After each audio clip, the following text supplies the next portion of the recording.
Tahukah saudara bahwa balok-balok kayu tersebut saat ini terdampar di beberapa pesisir pantai di Kabupaten Biren?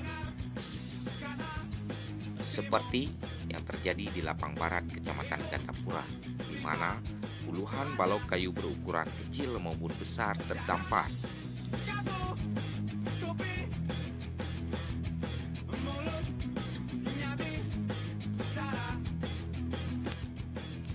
Kehadiran balok-balok kayu tersebut digunakan masyarakat di desa Alumangki dan sekitarnya sebagai kayu bakar. Balok-balok kayu tersebut dibelah oleh masyarakat untuk dijadikan sebagai kayu bakar.